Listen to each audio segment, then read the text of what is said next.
Et salut, bienvenue dans cette nouvelle vidéo. Je vous parle aujourd'hui depuis la Grèce. Donc on est sur un superbe spot. On est octobre 2024. Il fait super beau, il fait super chaud. C'est vraiment la classe. Dans cette vidéo, on va vous montrer quelques travaux qu'on a fait avant de partir sur le véhicule. Des travaux, voilà, c'est vraiment une infime partie de ce qu'on a fait. Mais je pense que c'est assez intéressant. Partie électrique, partie étanchéité du toit, panneaux solaires. Voilà, je crois que c'est les petites choses qu'on va voir dans cette vidéo. Donc s'il y a des questions, n'hésite pas. Tu peux poser toutes les questions, on va essayer d'y répondre.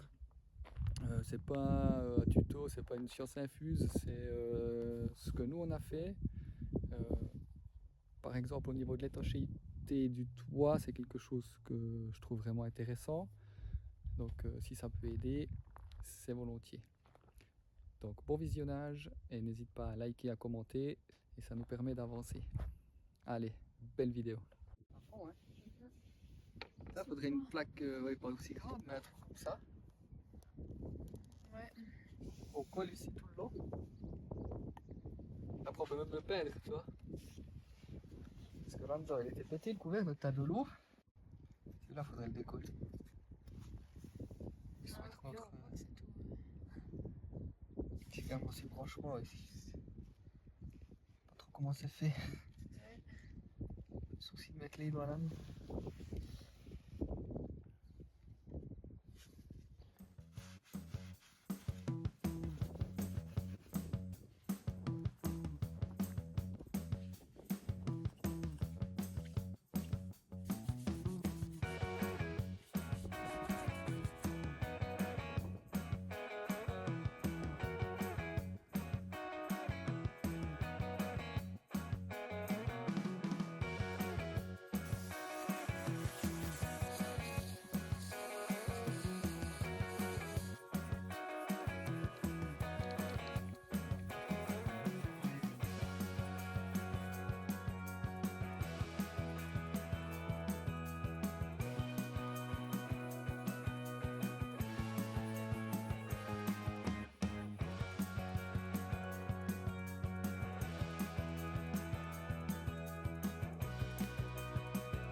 Même pas besoin de force.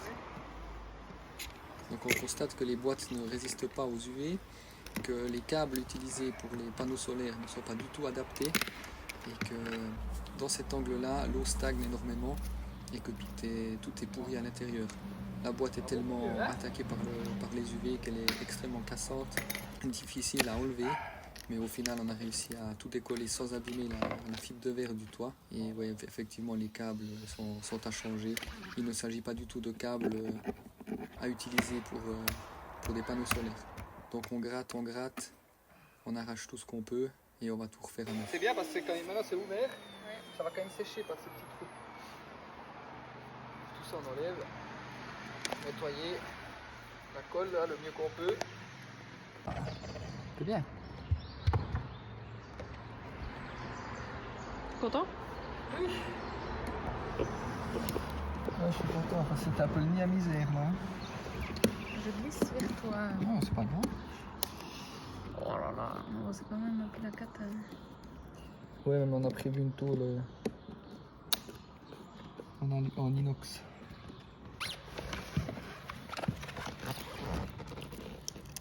Attention, si je vois quelque chose qui me plaît pas du tout.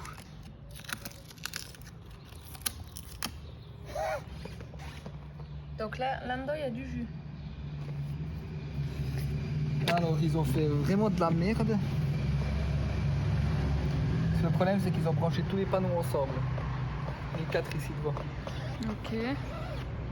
Mais c'est pas 4 panneaux de même puissance. Donc, c'est de la grosse merde. Ah bah ouais, les panneaux les moins puissants, ils descendent les plus puissants.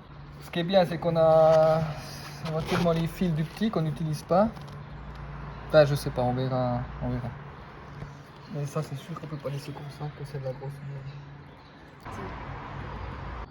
On va les débrancher. Quoi alors les solutions? C'est retirer des nouveaux câbles jusque dans le coffre derrière. Pour tous? Ouais. Non, au moins pour 2 panneaux. Ça veut dire qu'on doit juste démonter le meuble, le long meuble à épices là. Juste celui-là, parce qu'on peut passer les câbles derrière, après dans le plancher. Donc on est déjà dans le coffre.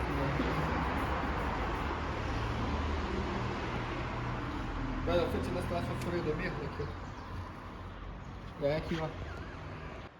On démonte toute l'installation solaire pour tout refaire à neuf parce que c'était comme le circuit d'eau. C'était ouais, du chenille, tout a été mal fait, du vieux matos. Donc on change tous les charges, les contrôles de charge. On en a déjà enlevé 2 ici, encore celui-là.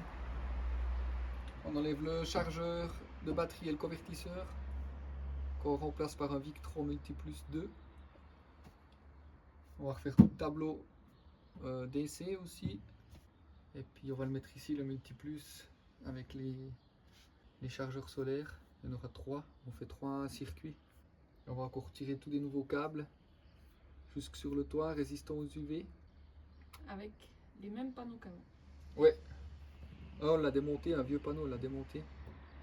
Et le reste, on garde les anciens panneaux. Ouais. On aura 675 watts. C'est pas énorme, mais c'est mieux que rien. Le problème, c'est la taille des nouveaux panneaux. C'est trop grand pour notre toit. Puis on va pas acheter des panneaux de camping-car exprès pour qui coûtent vraiment trop cher pour la puissance qu'ils ont. Donc pour le moment, on va garder les nôtres. Puis si vraiment on a encore de la place pour ajouter 2 panneaux sous le toit. Mais pour le moment, on garde les mêmes panneaux, mais avec un câblage entièrement neuf, branché juste, pas comme c'était. Je sais pas combien il y avait de watts, mais ça devait pas vraiment jouer. Avec des câbles exprès, Voilà. pas des trucs de maison. Voilà. Ouais, ça c'était un peu la cata. Mais c'est comme ça quand on achète un véhicule d'occasion, il y a quelques surprises. Mais bon, toujours motivé. Et au moins maintenant, on sait par où ça passe. Ouais. On sait comment ça fonctionne. Et puis ça sera fait en ordre. Ouais. Ah voilà. Les joies du toit ont été intégralement refaits avec de la Colsica.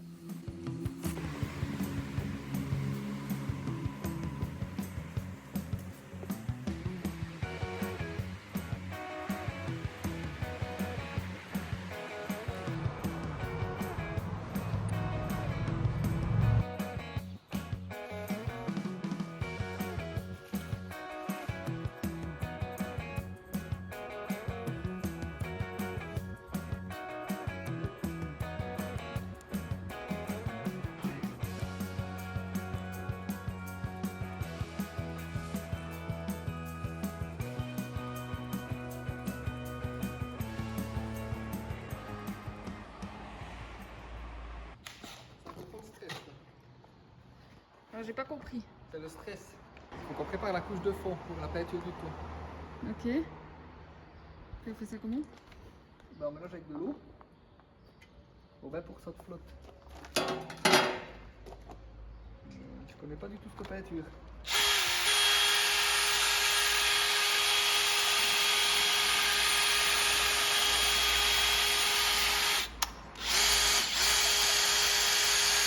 Ça c'est la couleur qu'aura le toit. On verra quand ça sèche comment ça vient, mais bon, ça vient tout foncé. Donc c'est quoi le moment critique? C'est de verser dans l'eau.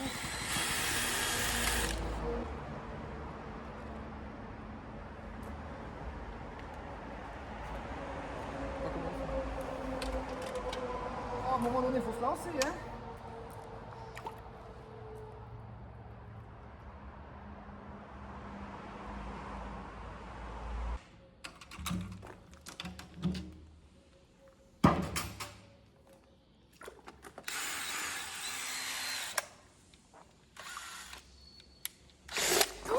Dang. Sorry.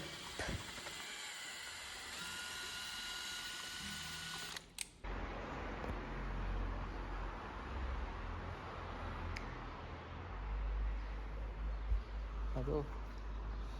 Ça avance. Ouais, c'est ce truc qui est bien.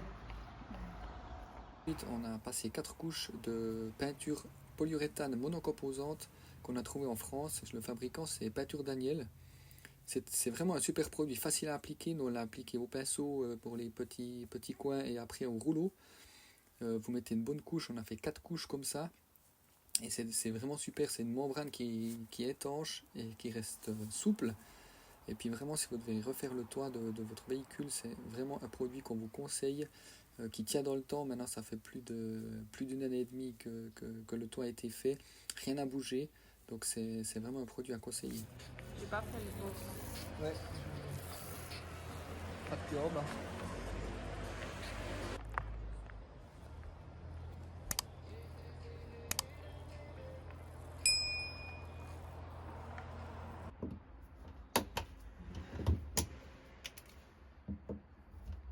Je pense qu'il avait un rabais sur les colsons. Avec le nombre qu'on en a déjà enlevé. Voilà, on en a déjà pas mal viré. Ouais. Puis ici on a vraiment le tout vieux panneau DC, puis ça on va jarter et refaire neuf. Avec les deux mastervolts ici. Le chargeur et le convertisseur qu'on va aussi replacer.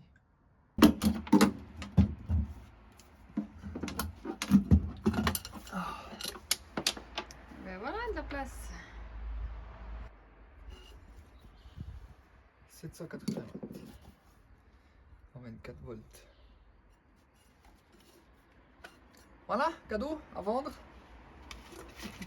À donner comme bon soin. Nous, ce qu'on a fait, c'est déjà couper tout ce qui arrivait du toit, qui arrivait par le meuble de la cuisine, qui passait là, dans toute cette gaine, qui descendait après derrière l'armoire de la cuisine. Donc on a enlevé pour pouvoir enlever les câbles, ils étaient fixés là derrière. Ça passe dans le plancher et puis ici ça ressort dans le sol. On a viré pour l'instant toutes les trappes pour avoir accès, on les a tous tirés dehors. Et puis pour le nouveau système, on va devoir refaire passer ici dedans comme c'était avant. Et puis après la dernière trappe juste là, ça part dans le coffre où Julien il est en train de démonter tous les câbles.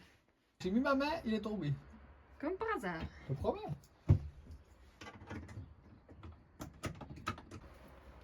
Qu'est-ce que tu leur as montré? Tout ce qu'on a déjà enlevé, où ça passait, les trappes, et puis voilà. On va repasser dans l'autre sens, hein? On va déjà aller manger, je pense. Ouais, je pense. Donner du courage. Voilà. Bon. Il y en a du bordel, hein?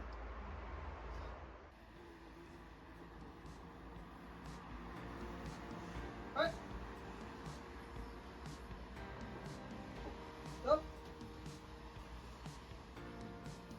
Ah non! J'ai oublié de fermer la moustiquaire, puis il est dans mon dos.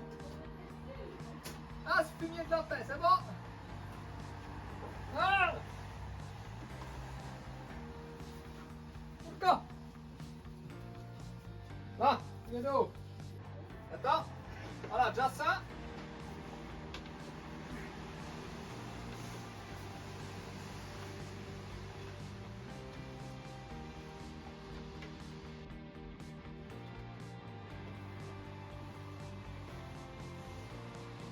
Ah, putain!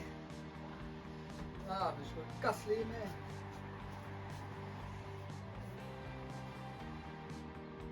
Non, je suis en train de jouer, il veut juste que je retrouve mon bout de câble. Ah, il est là.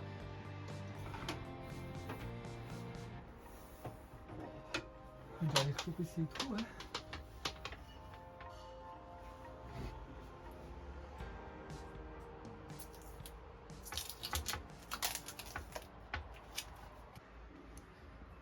Voilà, donc il y a les deux premiers fils qui viennent d'être passés par l'ancien trou là. Julien il est juste dehors avec l'échelle pour les récupérer et puis les faire passer sur le toit jusqu'aux panneaux solaires qui sont devant. Donc ils vont passer ici derrière. Et puis là, on a repercé pour que ça soit un petit peu plus grand. Ouais, vas-y. Putain, je vois la colle.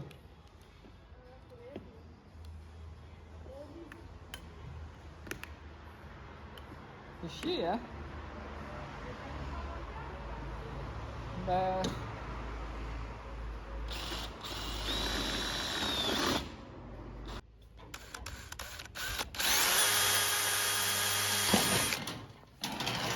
Oh.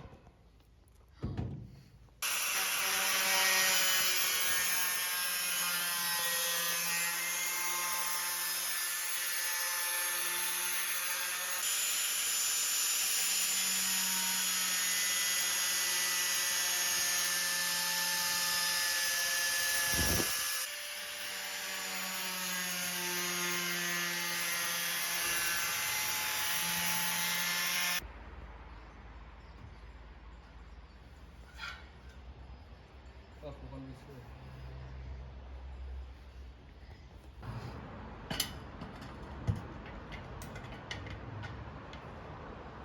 Tu les tiens? Ouais. Attends, je tiens ça. Comme ça. Voilà, ouais.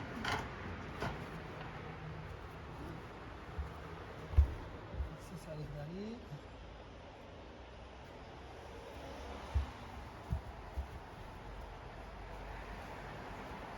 Ici aussi, hein.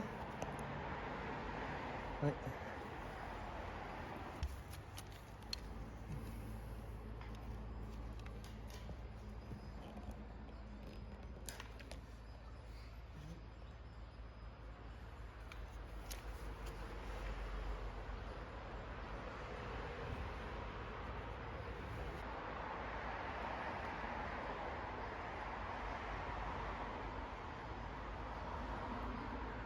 Là. Donc, on va mesurer.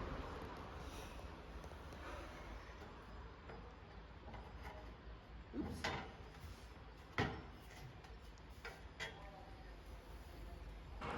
Ah, c'est top. Ce côté-là, je crois. Ici. Non, mais c'est tout bon. C'est parfait comme ça.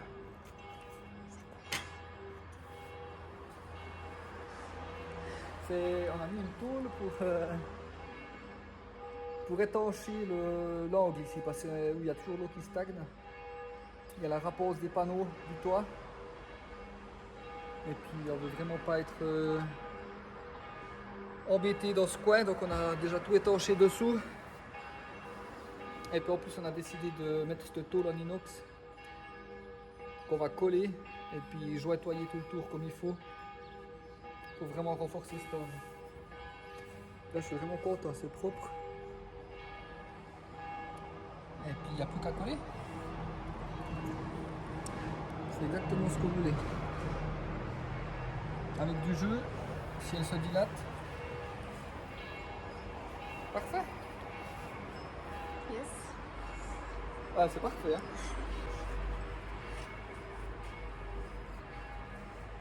On va juste pas trouver du poids à mettre ici. Là, elle pique un peu. Ah ouais. Mais c'est rien. Hein. Mais regarde ça, c'est vraiment nickel.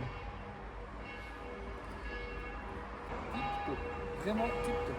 T'es content? Oui. Oui, je suis content.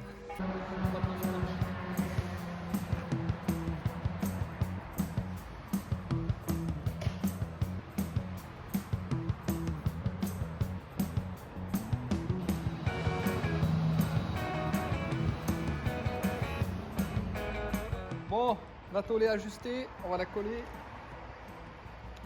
De la colle flex. On va mettre du poids dessus, puis on verra ce que ça donne.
On avait oublié de vous filmer l'installation terminée des appareils Victron.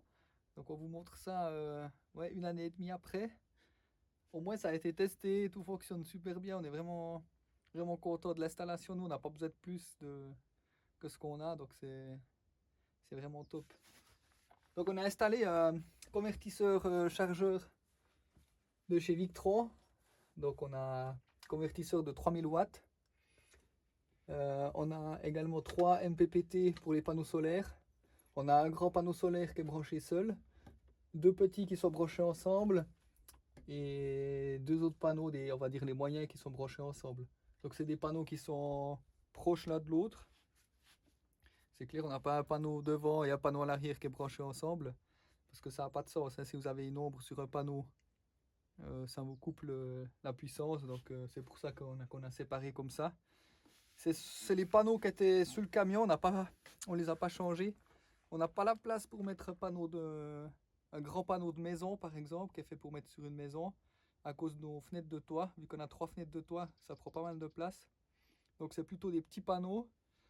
Donc en tout, on a 5 panneaux pour une puissance totale de 670 watts, quelque chose comme ça. Donc c'est pas énorme, mais ouais, ça nous suffit. On a également une génératrice avec, si vraiment, et puis ça charge aussi en roulant, donc ouais, on va dire qu'on n'a jamais été embêté. On a une batterie au lithium de 24 volts de 200 ampères-heure, donc ouais, pour nous, franchement, ça joue, on n'a jamais été embêté. Donc pour le moment, on continue comme ça. Et puis on a également installé le Cerbo GX ici pour avoir accès à distance. Donc ceux qui connaissent, ils auront remarqué que c'est également un GX, le Multiplus. C'est pas une erreur de notre part, c'est une erreur qui a été faite par le fournisseur à la livraison. Donc ils ont livré le mauvais appareil, le modèle au-dessus. Donc ça on ne le savait pas au départ, sinon on n'aurait pas eu besoin. Mais voilà, maintenant l'installation elle est faite comme ça et puis ça va très bien pour nous, quoi. On a également refait le 220 volts, le 24 volts, ici avec nos fusibles également. Donc ouais, il y a eu vraiment un gros boulot de fait sur l'électricité. Et puis qu'est-ce que je peux vous dire encore? Le scotch, en tout cas, il est toujours là, hein. Ça fait ici 1 année et demie que la porte a été cassée. Ouais, bon, on ne va pas changer l'armoire électrique pour ça, hein. Mais ouais, peut-être un petit conseil qu'on peut vous donner si vous faites un camion vous-même, c'est de bien choisir le placement de vos appareils. Par exemple, celui-ci, vous pensez qu'il est super bien là, mais quand il fonctionne, là il est éteint, mais quand il fonctionne, il y a un bruit, on peut dire un ronronnement si on veut. Et comme on a le lit juste en dessus, on l'entend quand on est couché dans le lit. Du coup, tous les soirs, en fait, on l'éteint parce que c'est un bruit qui est un peu insupportable. C'est pas fort, hein, mais c'est un peu chiant. Donc, si vous avez des endroits, ouais, bien réfléchir comment vous pouvez le mettre pour que ça soit le moins nuisible possible. Autrement, Victron, valeur sûre, hein, ça fonctionne. Et voilà.